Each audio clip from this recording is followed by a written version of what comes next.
నామానికి వందనాలు. ప్రభు యేసుక్రీస్తు నామములో మీకు అందరికీ వందనాలండి. మరొక మారు మీకు అందరికీ నూతన సంవత్సర శుభాకాంక్షలు. మంచిది, శ్రేష్టమైనటువంటి మాటల్ని దేవుని మందిరంలో దేవుని మాటల గురించినటువంటి విషయాలు మనం విన్నాం. వీళ్ళరా నూతన సంవత్సరాలు వాగ్దానాలు తీసుకున్నారా? వాగ్దానాలు తీసుకున్నారా? చదువుకున్నారా? గుర్తుపెట్టుకున్నారా? మంచిది. ప్రతి సంవత్సరం మరి వాగ్దానాలు ఉన్నాయా మీ దగ్గర? చూపించండి, మీ వాగ్దానాలు చూపించండి. వెరీ గుడ్, నా వాగ్దానం ఇదిగో. సో మంచిది. అంటే దేవుని మందిరంలో ఆ ఒక్కొక్క వాగ్దానం తీసుకోవడంలో తప్పిదమేమీ లేదు. అయితే అదే ఆచారంగా అనుకోకండి. ప్రతిదినము దేవుడు మనకి బైబిల్ చదివితే ప్రతిరోజు కావాల్సినటువంటి వాగ్దానాన్ని ప్రభు మనకి ఇస్తారు. వాగ్దానం తీసుకుంటున్నాం ప్రతి సంవత్సరం. అయితే ఈ సంవత్సరం దేవుడికి వాగ్దానం చేద్దాం. ఓకేనా? రెడీగా? మీకు దేవుడు వాగ్దానం చేశారు కదా, వాగ్దానం మీరు తీసుకున్నారు కదా. ఈ సంవత్సరం ఆ వాగ్దానాన్ని మీ జీవితంలో నెరవేరుస్తారని విశ్వసిస్తున్నారు కదా. ఎన్నో సంవత్సరాలు దేవుడు మనకు వాగ్దానం చేస్తూ వచ్చినటువంటి దేవుడిని చూసాం. ఈ నూతన సంవత్సరంలో మనం దేవుడికి వాగ్దానం చేద్దాం. రెడీనా? వాగ్దానం చేయడానికి మీరు సిద్ధమేనా? మన జీవితాల గురించి ప్రామిస్ చేద్దాం దేవుడి చేతులకి. నాయనా, ఈ నూతన సంవత్సరంలో నేను ఈ విషయంలో వాగ్దానం చేయాలనుకుంటున్నాను. నీ ఆత్మీయ సంబంధమైన విషయాల గురించి అయినా, నీ వ్యక్తిగత సంబంధాల గురించి విషయమైనా, నీ కుటుంబ సంగతుల గురించి అయినా టేక్ ఏ డెసిషన్. ఈరోజు మీరు దేవునికి వాగ్దానం చేయాల్సి ఉంది. దేవునికి వాగ్దానం చేసి మనం బయటకు వెళ్ళాలి. Are you ready? సంసిద్ధమేనా? సిద్ధపడదాం. ప్రభు సహాయం కోరుకుందాం. ఏ విషయాల్లో మనం దేవునికి వాగ్దానం చేయడం అవసరమైందో ప్రభు యొక్క సహాయాన్ని కోరుకుందాం. క్లుప్తంగానే కొంతమంది వ్యక్తుల్ని, చాలామంది బైబిల్లో ప్రియులరా వారి యొక్క వ్యక్తిగత జీవితాలు, ఆత్మీయ జీవితాలు లేఖనాల్లో రాసి ఇచ్చారు దేవుడు. అవి మనల్ని ఎంతగానో ప్రభావితం చేస్తూ ఉన్నాయి. Impacting our life. ఎప్పటి నుంచి అంటే వారి జీవితం జీవించిన దగ్గర నుంచి, వారి గురించి వ్రాయబడిన దగ్గర నుంచి తరతరాలు ప్రభావితం చేస్తున్నటువంటి జీవితాలు అవి. ఒక్కరినైనా ప్రభావితం చేయడానికి చేసినట్లుగా జీవితామా? మేబీ హోల్ వరల్డ్ కాదు, ప్రపంచాన్ని అంతట్లే కాదు, అట్లీస్ట్ మన కుటుంబాన్ని, మన తోబుట్టు విషయంలోనైనా దేవుని కొరకు ప్రభావితం చేయగలిగేటట్లుగా చిన్న నిర్ణయం తీసుకుందాం. దేవుడేమి పెద్ద పెద్ద నిర్ణయాల్ని ఆశించడు.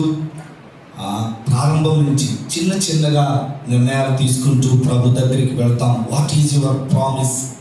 ఈ దినపు వర్తమానం ఏంటంటే, నీ వాగ్దానం ఏంటి దేవునికి? నీ వాగ్దానం. ఎజ్రా గ్రంథము, ఆల్రెడీ ఈ మాటలు అయ్యారు ఆరాధన వాక్యంలో చెప్పడం జరిగింది. ఎజ్రా గ్రంథం 7వ అధ్యాయం 10వ వచనం. ఎజ్రా యెహోవా ధర్మశాస్త్రమును పరిశోధించి దాని చొప్పున నడుచుకున్నటకును, ఇశ్రాయేలీయులకు దాని కట్టడలను విధులను నేర్పుటకును దృఢ నిశ్చయము చేసుకొనెను. 397వ పేజీ. పర్వాలేదు, మీరేమీ సిగ్గుపడద్దు. ఆ పేజీ నెంబర్ చెప్పినాడైనా చక్కగా తెరవండి. ఆ మాటలని చూడడానికి ప్రయత్నం చేయండి. అందరికీ తెలీదు పిల్లరా, మీకేమి ఇంకా పేజీలు తిప్పుతున్నారు కానీ నేనేమనుకోను. చక్కగా తెరవండి. అయితే ప్రయత్నం చేయాలి. ఓకేనా? దేవుని సంబంధమైనటువంటి విషయాలకు ప్రయత్నం చేయాలి. 397వ పేజీలో 7వ అధ్యాయం 10వ వచనంలో మరి ఒక ఆయన తీసుకున్నటువంటి నిర్ణయం ఇది. ఎలా నిర్ణయించుకున్నాడంట? నిశ్చయించుకొనెను, దృఢ నిశ్చయం చేసుకొనెను. The strong decision. ఇంగ్లీష్లో డిటర్మినేషన్ అని ఉంది. డిటర్మైన్, నో టర్నింగ్ బ్యాక్ అంటాం కదా. అలాగా నేను ఇది నిర్ణయించుకున్నాను అంటారు. చాలామంది కొన్ని విషయాల్లో మొండిగా కనపడతారు, వారిలో మొండితనం కనపడతారు. నేను ఇలా నిర్ణయించుకున్నానంతే అని. Take a decision for God. దేవుని విషయాల్లో మొండితనాన్ని కనబర్చండి. ఎజ్రా వీళ్ళరా ఆయన గురించి ఈ నిర్ణయం, ఆయన తీసుకున్న నిర్ణయం ఎందుకు రాయబడింది? ఆయన అలాగా చేశాడు కాబట్టి, ఆయన అలా జీవించాడు కాబట్టి. ఈరోజు మనం నిర్ణయం తీసుకుంటాం, రేపటి నుంచి మరలా మర్చిపోతాం. లేదు, ప్రభు యొక్క సన్నిధిలో దేవుని సహాయం కొరకు నిర్ణయం. ఏమి నిర్ణయం తీసుకున్నాడు ఆయన? 7వ అధ్యాయం 10వ వచనంలో మీకు ఏమర్థమైంది ఆయన తీసుకున్న నిర్ణయం? ఒక మాటలో చెప్పండి.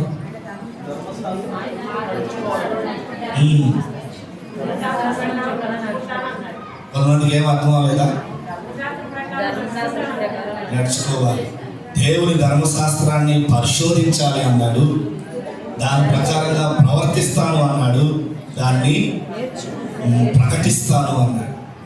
పరిశోధించడం, ప్రవర్తించడం, ప్రకటించడం, లేక నేర్చుకోవడం, నడవడం, నేర్పించడం, అవి ఆయన తీసుకున్న నిర్ణయాలు. దేవుని ధర్మశాస్త్రాన్ని చదవాలనుకున్నాడు. చదువుతారా? దేవుని మాటలు అవి. ఎన్ని మాటలు విన్నామో ఆరాధన వాక్యంలో, దేవుని వాక్యం గురించి జీవాన్ని ఇచ్చేది. నా మట్టుకు నేను చాలా మార్లు వ్యక్తిగతంగా చెప్తా ఉన్నాను. బైబిల్ చదువుతూ ఉన్నప్పుడు, దేవుడు వ్యక్తిగతంగా మాట్లాడుతూ ఉన్నప్పుడు, నా వ్యక్తిగత అనుభవాలేనేమి, పరిస్థితుల్లోనైతేనేమి, ఆయన మెల్లనైన స్వరాన్ని వినడం. యోహాను సువార్త 10వ అధ్యాయంలో ఉంది, నా గొర్రెలు నా స్వరము వినును. వాట్ ఏ జాయ్ తెలుసా? దేవుని యొక్క స్వరం లేఖనాల ద్వారా మనం వినడం. It must be everyday experience. అది మన ప్రతిదినం అనుభవం కావాలి. నా పాత బైబిల్ ఉంది, ఇప్పటికీ దాచుకున్నాను. ప్రతి పేజీలోనూ ఉంటుంది అండర్లైన్. ప్రతి మాట. ఎప్పుడైనా ఆ రోజు ప్రభు మాట్లాడలేదు అన్న భావన కలిగితే దుఃఖం కలిగేది. ఏంటి ప్రభు ఈరోజు ఏమి ఒక్క మాట నాకు రాలేదు అని అలా సాయంత్రం చదువుకునేవాడిని. ప్రభు యొక్క స్వరం వినబడాలని. ఎందుకు నా మట్టుకు నాకు అనిపించేది, నా ప్రారంభ దినాల్లో నాకు ప్రభు తప్ప వేరే ఆధారం లేదు అని. కాబట్టి ఆ స్వరం కోసం వెతికేవాడిని, దేవుని లేఖనాల్లో వెతికేవాడిని. ప్రభు ప్రతిరోజు మాట్లాడేవారు. ఎందుకు ఆ మాటలు చెప్తున్నానంటే, ఆ తదుపరి ఆ బైబిల్ని ఇప్పటికీ ఉంది. బైబిల్ వాక్యం చెప్పడానికి ఉపయోగించేవాడిని. తర్వాత మరి వెంకటరత్నాన్న గారు కానీ, మిత్రా గారు కానీ, వీరు చెప్తున్నప్పుడు ఆ బైబిలే ఉండేది. వారు కొన్ని రిఫరెన్స్ చెప్పేవారు. అవి తెరిచి చూస్తే నేను ఆల్రెడీ ఆ మాటల దగ్గర అండర్లైన్ చేసుకునేవాడిని. శ్రేష్ఠులైన భక్తులు చెప్పేటువంటి ఆ రిఫరెన్స్లు ఆల్రెడీ నా బైబిల్లో నేను అప్పటికే వాటిని చదివి ఉండడం నాకు చాలా సంతోషమయ్యేది, చాలా ఆనందంతో ఉండేవాడిని. పిల్లరా, దేవుని ధర్మశాస్త్రాన్ని ప్రేమించండి. ఎవరు బిడ్డలరా, దేవుని లేఖనాలను చదవడానికి మీ సమయాన్ని హెచ్చించండి. నిర్ణయం తీసుకోండి. కొత్త నిబంధనలు ఎన్ని అధ్యాయాలు ఉన్నాయో తెలుసా? 260 అధ్యాయాలు ఉన్నాయి. రోజుకు ఒక అధ్యాయం చదవండి, సంవత్సరానికి కొత్త నిబంధన అంతా కంప్లీట్ అయిపోతుంది. మీరు రోజుకు 3 అధ్యాయాలు కనుక చదివినట్లయితే పాత నిబంధన, కొత్త నిబంధన కూడా కంప్లీట్ చేయగలుగుతారు. నిర్ణయం తీసుకోండి, దేవుని స్వరం వినాలని. కంప్లీట్ చేయడం ఒక ఎత్తు అయితే, దేవుని స్వరం వినాలన్న ఆశతో, దృక్పథంతో దేవుని లేఖనాలు ఎందుకు రండి. ఒక మాట చూడండి, ఎజ్రా గురించి ఒక మాట చూద్దాం. 7:13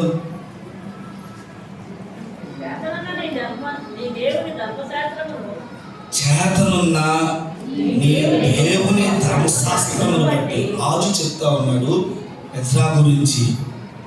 నీ చేతనున్న దేవుని ధర్మశాస్త్రం, what is in your hand. రాజు ఎజ్రాని ఎలాగా గుర్తించాడు? చేతిలో ధర్మశాస్త్రం కలిగి ఉన్న ఓ ఎజ్రా, చేతనున్న దేవుని ధర్మశాస్త్రం. నేడు మన చేతుల్లో ఏముంటున్నాయి? రీప్లేస్ చేసేసినాయి కదా, ఫోను, అనేకమైనవి. కానీ ఎజ్రా చేతుల్లో ఏముందంట? ఒక మాట చూస్తారా? 7:6 వచనంలో స్పీడ్గా చదవాలి.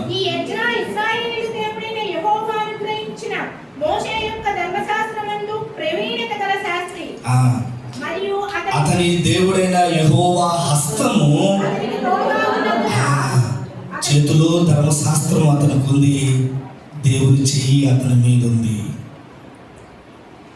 ఆయన చేతుల్లో దేవుని ధర్మశాస్త్రం ఉంది, ఆయన దేవుని హస్తము, ఆయన దేవుని చెయ్యి, ఆయన గాడ్స్ హ్యాండ్ అపన్ మీ, అపన్ హిమ్ అని ఉంటుంది ఇంగ్లీష్లో. అతని మీద ఉండడం, అతని మీద ఉండడం. ఎజ్రా జీవితంలో మనం చూసేటువంటి ఒక ప్రత్యేకమైన విషయం ఏంటంటే దేవుని హస్తం అతనికి తోడుగా ఉండడం. మీరు తీసుకునే నిర్ణయం వెనకాల దేవుని ఆశీర్వాదం, దేవుని యొక్క కదలిక కూడా మన జీవితం వెనకాల ఉండడం. అతనికి తోడుగా ఉన్నందున అతడు ఏ మనవి చేసినను రాజు అనుగ్రహించను. ఎంత సంతోషమో. మరొక మాట చూడండి, 9వ వచనంలో, తన దేవుని కరుణాహస్తము తనకు తోడుగా ఉన్నందున అతడు క్షేమంగా చేరడం. ఇప్పుడు అదే అధ్యాయంలో 28వ వచనం చూడండి. నా దేవుడైన యెహోవా హస్తము నాకు తోడుగా ఉన్నందున నేను బలపరచబడి. Strengthen God's hand upon him. ఎందుకని దేవుని హస్తం అతని మీద ఉంది? దేవుని ధర్మశాస్త్రం అతని చేతిలో ఉంది. కేవలం ఈయన హ్యాండ్ అనే కాదు, అతని హృదయంలో కూడా కలిగి ఉన్నవాడు. మరొక మాటను చూద్దామా? 11వ వచనం, 7వ అధ్యాయం 11వ వచనం. యెహోవా ఆజ్ఞల వాక్యములందును ఆయన ఇశ్రాయేలుకు విధించిన కట్టడలందును శాస్త్రి. అది ఆయన ఆజ్ఞలు, ఆయన కట్టడలందు శాస్త్రి అంటే విద్వాంసుడు అనమాట.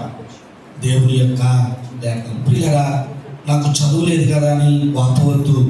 ఆ మట్టుకు నేను మరి ప్రారంభంలో అనుకునేవాడు, వాక్యం బోధించమంటే నాకంతా తెలియదు కదా, నేను నిలబడను, నేను చెప్పలేను అనేవాడు.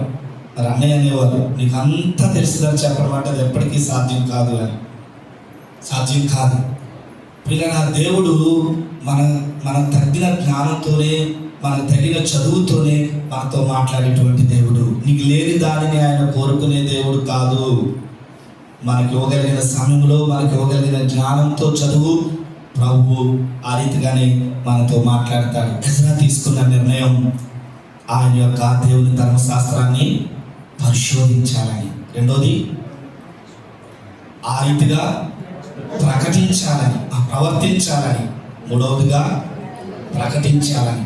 సో మొదటిదన్నా చేద్దాం, దేవుని ధర్మశాస్త్రాన్ని ఏం చేద్దాం? పఠనం చేద్దాం. సో ఈ నూతన సంవత్సరంలో మీరు తీసుకోవాల్సిన నిర్ణయం ఏంటంటే బైబిల్ని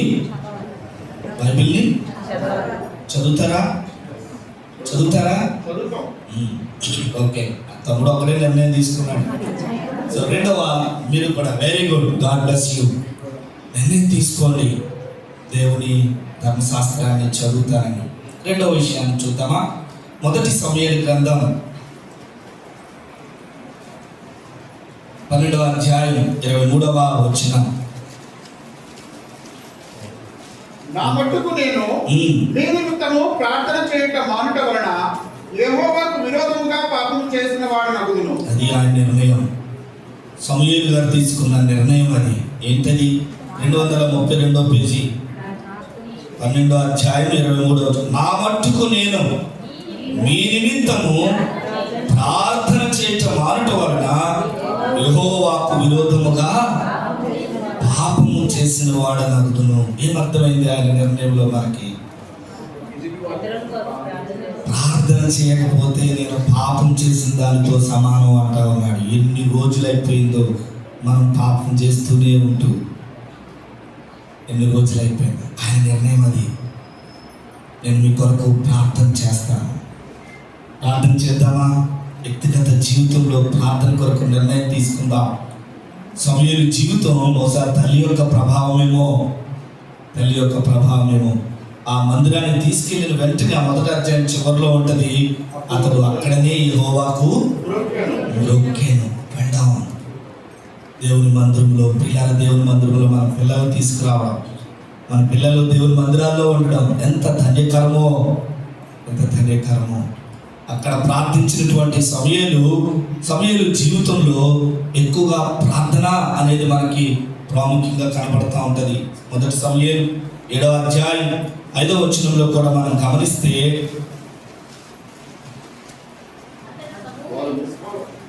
ఇశ్రాయేలీయులందరినీ మిస్పాకు పిలువనప్పుడు ఉమ్. నేను మీ పక్షమున యెహోవాను ప్రార్థన చేతునని ఈ చెప్పాను. పక్షమున యెహోవాకు ప్రార్థన చేతును. ప్రార్థన అంటే తండ్రితో మాట్లాడుకోవడం, తండ్రికి విజ్ఞాపన చేసుకోవడం, దేవునికి మన పరిస్థితులన్నీ చెప్పుకోవడం. మరి నూతన సంవత్సరంలోనేమో ఒకసారిగా మోకరించినప్పుడు అనిపించింది, అధికారులను కలవాలన్నా, అధికారుల యొక్క సహాయానికి అర్థించాలన్నా ఒక సమయం ఉంటుంది. ఒక ప్రత్యేకమైన సమయంలోనే వెళ్ళాలి. మన పరిస్థితులు ఆ సమయంలోనే వివరించుకోవాలి వాళ్ళకి. కానీ దేవుని పాదాల ఎందుకు, దేవుని సన్నిధికి, దేవునికి మొరపెట్టుకోవడానికి, నీ అంతరంగాన్ని వివరించుకోవడానికి ఈ పర్టికులర్ సమయం అంటూ అవసరం. ఎప్పుడైనా వెళ్ళొచ్చు, ఎక్కడి నుంచి అయినా నేను మొరపెట్టుకోవచ్చు. నీ సంగతి అంతా ప్రభువుకి హృదయపూర్వకంగా చెప్పు. ఒక్కొక్కసారి భాష కూడా మన యొక్క భావాన్ని వ్యక్తపరచలేదు. ఆ మొదటి సమూయేలు గ్రంథంలోనే హన్నా యొక్క దుఃఖాన్ని మనం చూస్తాం. నీ అంతరంగ ఆవేదనకు భాష కూడా సరిపోదు కొన్ని మార్లు. అది కూడా ప్రభువుకు తెలుసు, అది కూడా ప్రభువుకు తెలుసు. ఈయన అంటా ఉన్నారు, మీ పక్షమున యెహోవాకు ప్రార్థన చేస్తాను అని. 9వ వచనంలో చూస్తే ఇశ్రాయేలు పక్షమున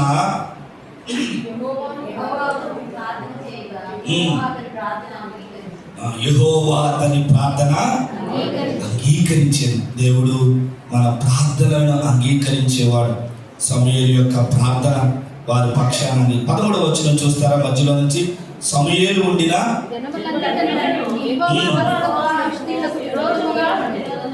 the one man, because of one man.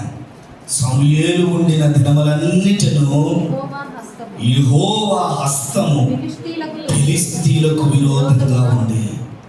సమూయేలు ఉన్నాడు అంటే అర్థం ఏంటంట, దేవుని హస్తం మనకు తోడుగా ఉంది. దేవుని హస్తం శత్రువులకి విరోధంగా ఉంది అంటే దేవుని హస్తం మన పక్షాన ఉంది అని. కారణం సమూయేలు ప్రార్థన. అట్లీస్ట్ మన కుటుంబాల కొరకు ఆ రీతిగా నిలబడి ప్రార్థన చేద్దామా? మన సంఘాల కొరకు ప్రార్థించే వారంగా నిలబడదామా?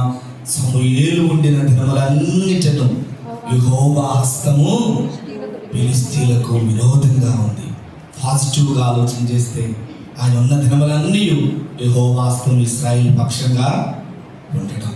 సో ప్రార్థనకు నిర్ణయం నీదే, ప్రార్థన చేయడానికి నిర్ణయం మీదే. నిర్ణయం తీసుకుందాం. ఇది 3వ విషయంలోనికి వెళతాం. నెహెమ్యా గ్రంథము 10వ అధ్యాయం 39వ వచనం.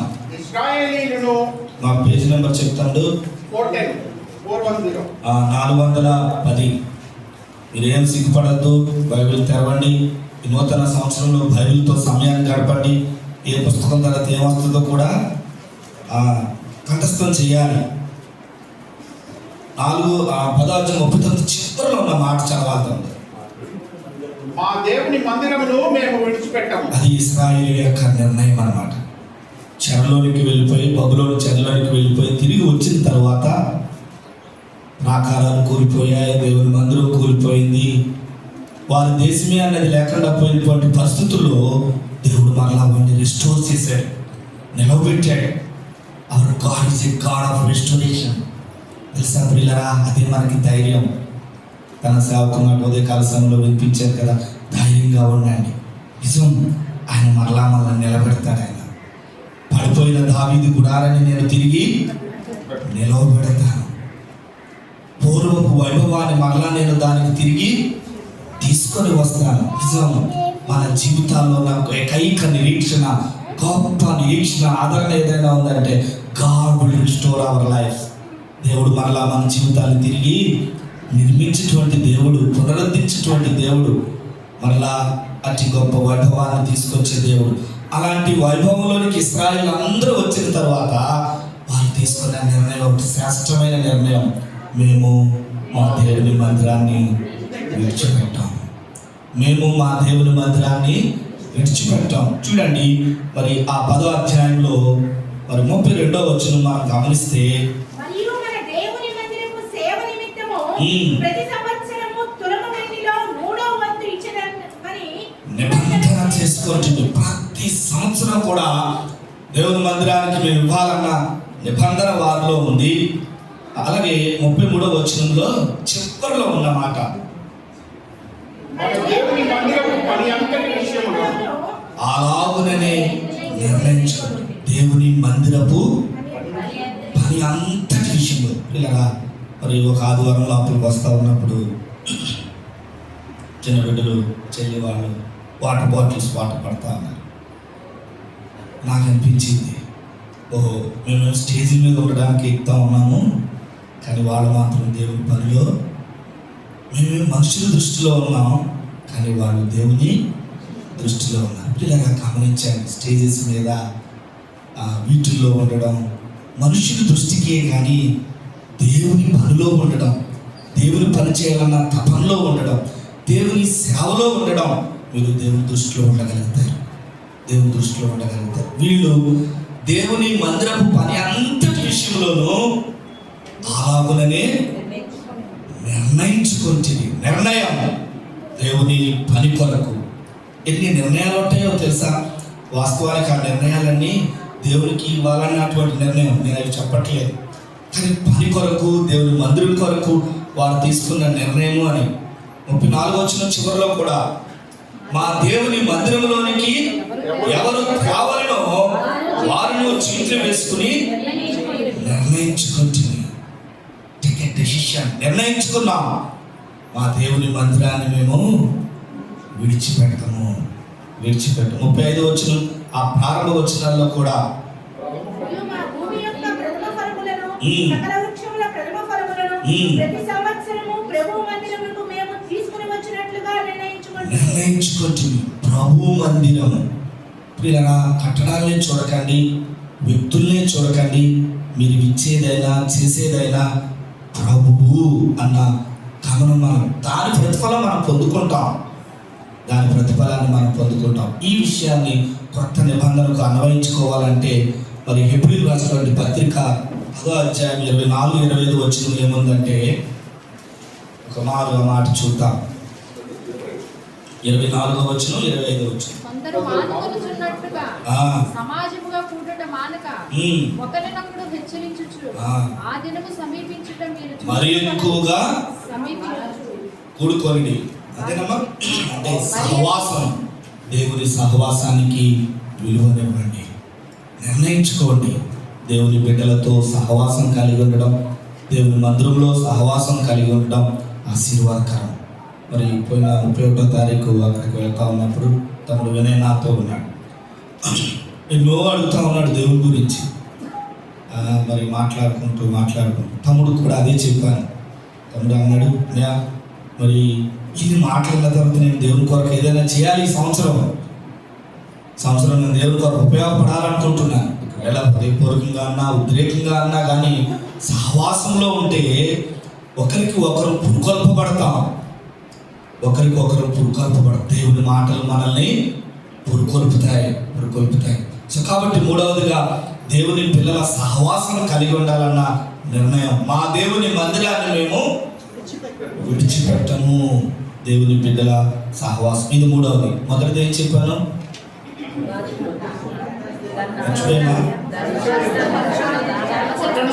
దేవుని వాక్యాన్ని పఠించడం. నిర్ణయం తీసుకున్నారా? దేవుడికి అప్పగిస్తా ఉన్నాను. ఓకే. రెండవది ప్రార్థన చేయడం. మీకు తెలుసో లేదో, చిన్న ప్రార్థన చాలు, టేక్స్ డిఫరెన్స్. తెలుసా? మన డేని చిన్న ప్రార్థనతో ప్రారంభించిన అట్లీస్ట్ ప్రభు దినమంతా కాపాడు. నాకు అనిపిస్తుంది, మరి ప్రభు మాతో ఉండకపోతే ఇంకెలాగా అనిపిస్తుంది నాకైతే. అది ప్రార్థన చేద్దాం. మూడవది సహవాసం. అది కాస్ట్లీయే. నీ సమయాన్ని ఇవ్వడం, కొన్నిసార్లు నీ జేబులు ఇవ్వడం, నీ వాహనాన్ని ఇవ్వడం, నీ కుటుంబాన్ని త్యాగభరితం చేయడం. ఈ విషయంలో మరి సేవకుల కుటుంబాలు కనబడతాయి, మిషనరీస్ కనబడతారు, వారి యొక్క త్యాగాలు. 4వ విషయానికి, 3 విషయాలు గుర్తున్నాయా? 3 విషయాలు. అయితే 4వ విషయానికి వెళ్దాం. ఫిలిప్పీయులకు రాసినటువంటి పత్రిక 3వ అధ్యాయం 13వ వచనం. సహోదరులారా, నేను అయితే ఒకటి చేయుచున్నాను, వెనుకున్నవి మరచి ముందున్న వాటి కొరకై వేగిరపడుచు క్రీస్తు యేసునందు దేవుని ఉన్నతమైన పిలుపునకు కలుగు బహుమానమును పొందవలనని గురి యొద్దకే పరిగెత్తుచున్నాను. వెనుకున్నవి మర్చిపోతున్నాను, దానికోసం వేగిరి పడుతున్నాను, దేవుని యందు బహుమానం ఉందని గురి యొద్దకే పరిగెడుతున్నాను.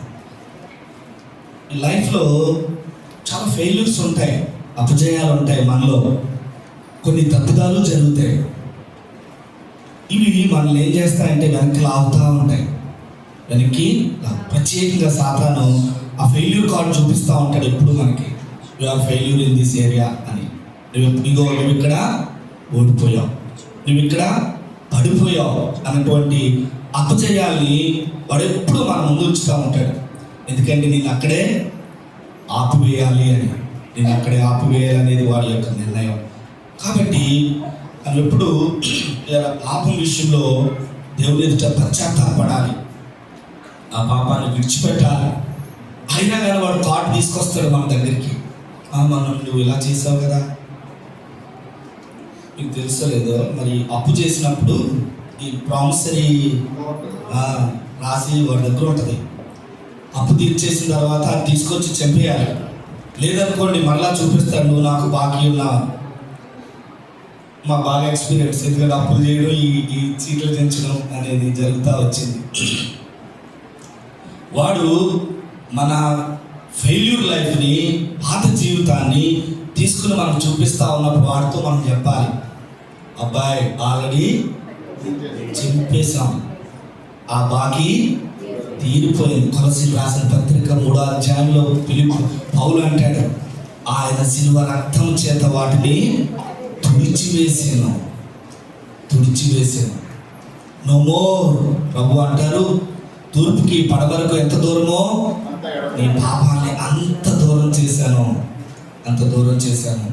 సో కాబట్టి ఈ వెనుకున్నవి మర్చిపోవడం అనేది ఏంటంటే మన పాపపు జీవితాన్ని వాటిని విడిచిపెట్టాలి, ఆ ఫెయిల్యూర్స్ని మనం మర్చిపోవాలి. ఒక ఆయన భలే అన్నాడు, successful life has a number of new beginnings అని.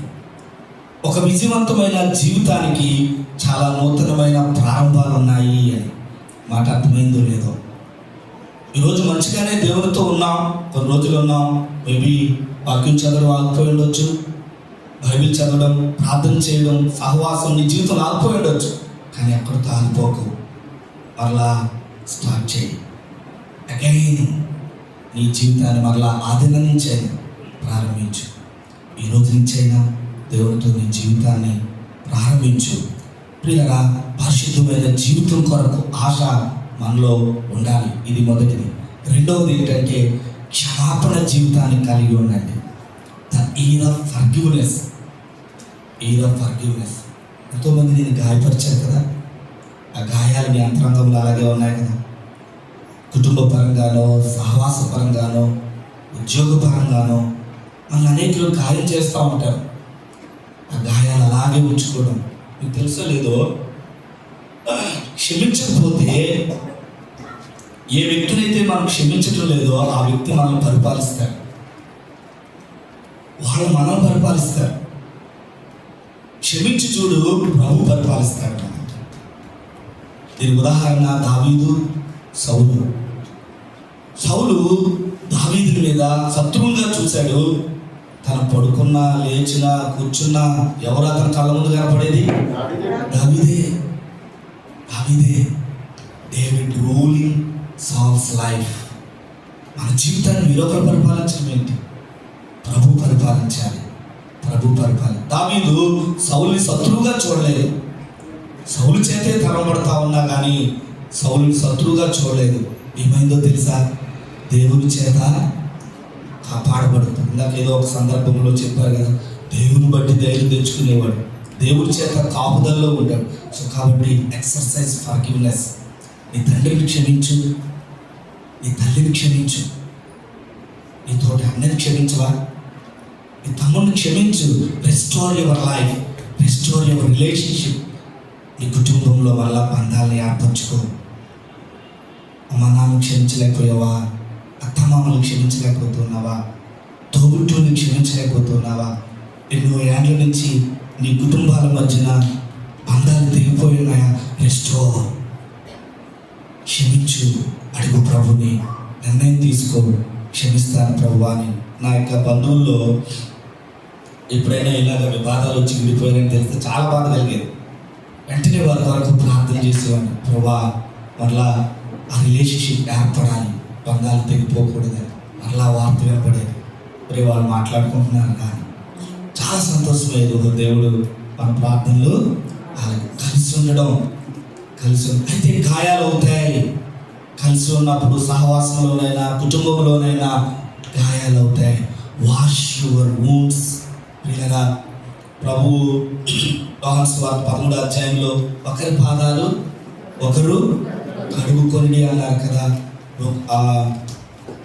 అపోస్తల కార్యాల్లోకి వెళ్తే పౌలు శీలలు సరసాలలో ఉంటారు, వారికి గాయాలు అవుతాయి. ఆ సరసాలలో ఆ చెరసాల అధిపతి ప్రభు నమ్ముకున్నాక ఏం చేస్తాడో తెలుసా? వారి గాయాలకు మందు పోస్తాడు. Wash other wounds.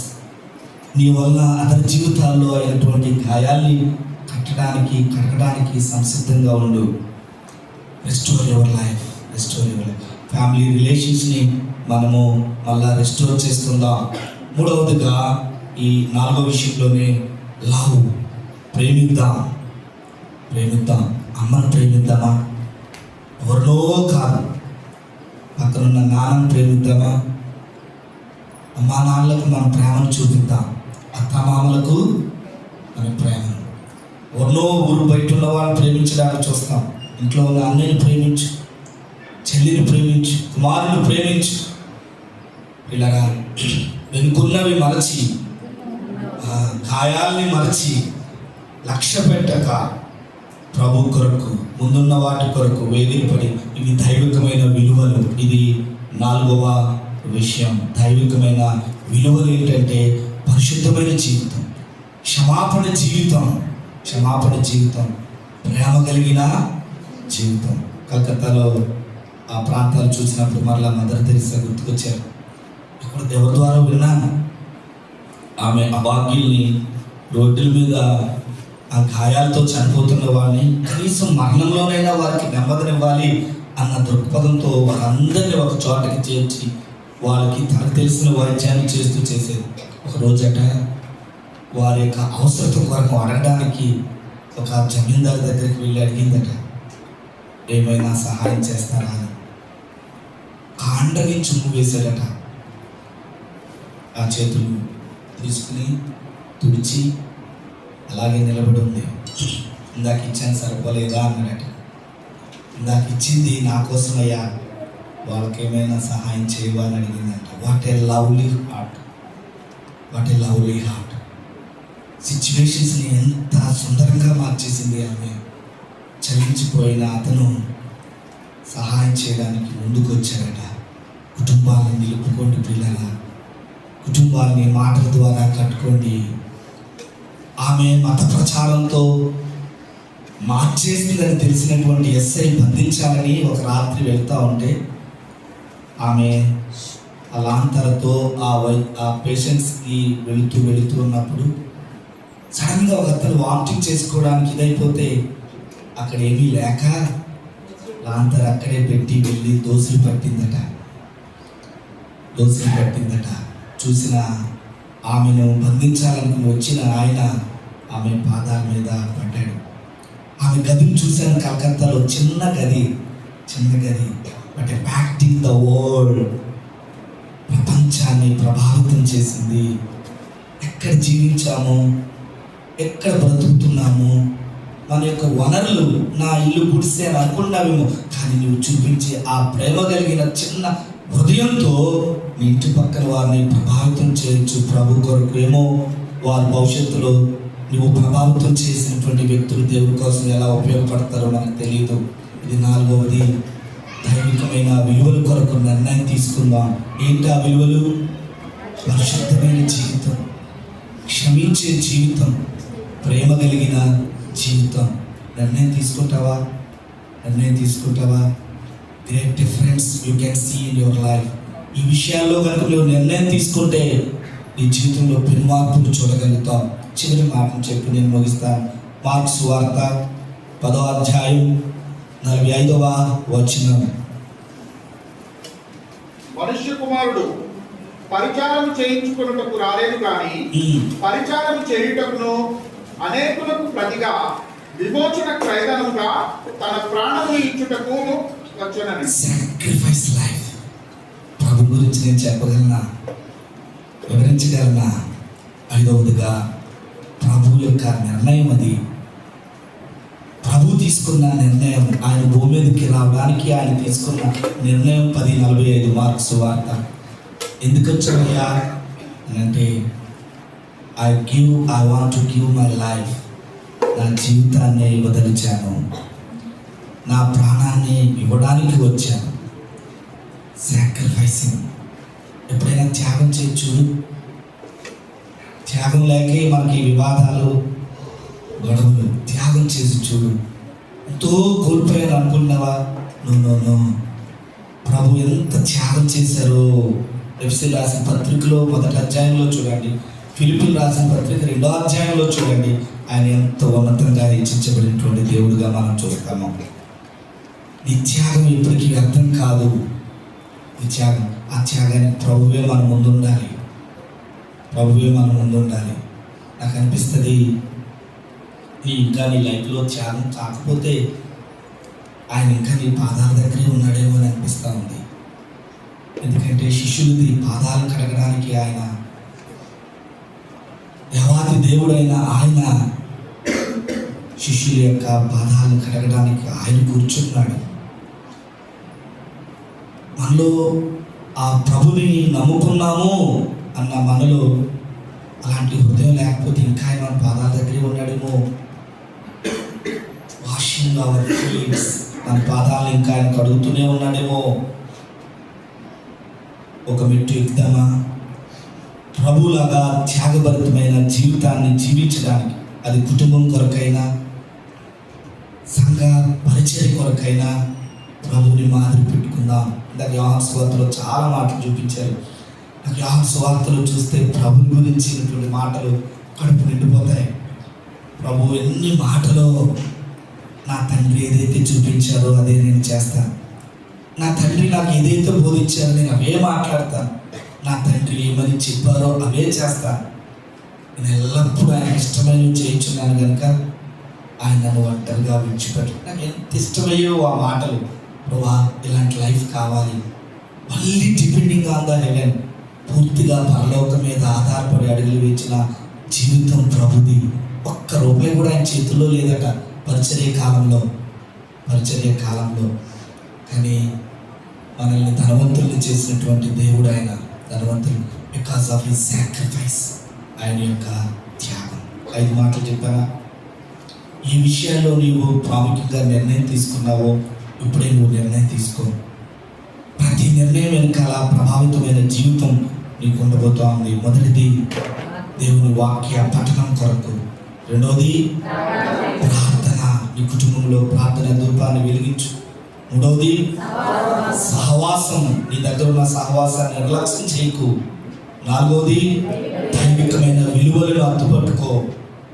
ఐదవది త్యాగపరితమైన జీవితం. అలాంటి కృప దేవుడు మనకు అందరికీ అనుగ్రహించింది కాక. ప్రార్థన చేసుకుందాం. నీ చేతిని ప్రభుకు అప్పగించు. నీ నిర్ణయాన్ని దేవుడికి అప్పగించు. దేవుని లేఖనాల్ని పఠిస్తాను అని. లేఖనాల్ని పఠించడం అంటే ప్రభు స్వరం వినడం. నీకు ఇష్టం లేదా? ఆయన ప్రతిదినము నీ స్వరం వినాలని ఆశ కలుగుతూ ఉన్నానన్న ఆశను, నిర్ణయాన్ని వ్యక్తపరచు దేవుని దగ్గర. రెండవది ప్రభుకి ప్రార్థన చేయడం, ప్రార్థించే వ్యక్తులుగా ఉండడం. సమూయేలు ఒక్కడ ఉన్నంత కాలము దేవుని హస్తము కదులుతూ వచ్చింది. దేవుని హస్తం ఏమో ఎంతమంది ఉన్నారో ఈ సంఘంలో ఆ రీతిగా ప్రార్థిస్తున్నవారు, మిమ్మల్ని బట్టేనేమో దేవుని యొక్క హస్తం ఇంకా మా పైన, మన పైన ఉండడం. నిర్ణయం తీసుకుందాం, ప్రార్థించేవారిగా ఉందామని. దేవుని పిల్లల సహవాసం సహవాసంలో ఉంటూ వెలిగించబడుతుండడం, దైవికమైన విలువలు. నిజమే, నేను క్షమించలేని హృదయాన్ని కలిగి ఉన్నాను, ప్రేమించలేని హృదయాన్ని కలిగి ఉన్నాను, పరిశుద్ధత కొరకు ఆశ లేని హృదయాన్ని కలిగి ఉన్నాను. వీటిలో నాకు సహాయం చేయండి ప్రభువా, వీటిలో నాకు సహాయం చేయండి. దైవికమైన విలువలు, గాయాల్ని మర్చిపోదాం, తోటివారి గాయాల్ని కడుగుదాం. ఈ నూతన సంవత్సరంలో ఇట్టి నిర్ణయాలతో మనం ముందుకు వెళదాం. త్యాగం. యేసు ప్రభువారు నిజమే, మీ జీవితాల్లో త్యాగం అయిపోయింది అనుకున్నారు కదా, నేను కరిగిపోయాను అనుకుంటున్నారు కదా, ఇంకేముంది నా లైఫ్ కానీ అనుకుంటూ ఉన్నారు కదా. ప్రభు యొక్క త్యాగం ఎంత గొప్పదో, ఆయన ఎంత ఉన్నతంగా హెచ్చించబడ్డాడో, కొద్దిపాటి త్యాగాన్ని కుటుంబాల కొరకు, బిడ్డల కొరకు, దేవుని కొరకు నిర్ణయం తీసుకుందాం. పరిశుద్ధమైన తండ్రి, ప్రేమ కలిగిన మా యేసు ప్రభువా, మీరు మాకు చూపించిన లేఖన భాగాలను బట్టి మీకు నిర్ణయం తీసుకున్నాము. మమ్మల్ని మీ చేతులకు అప్పగించుకుంటూ ఉన్నాం. ఈ నూతన సంవత్సరంలో నూతనత్వంతో మా జీవితాన్ని అనుదినము ప్రారంభించి కృప కూడిన మా బిడ్డలకు మాకు అనుగ్రహించి మహిమ పొందమని యేసు ప్రభు నామంలో ప్రార్థన చేస్తున్నాం పరమ తండ్రి. మనందరూ లేచి నిలబడతాం. అట్లా పాడుతుండగా దేవునికి ఆనందం.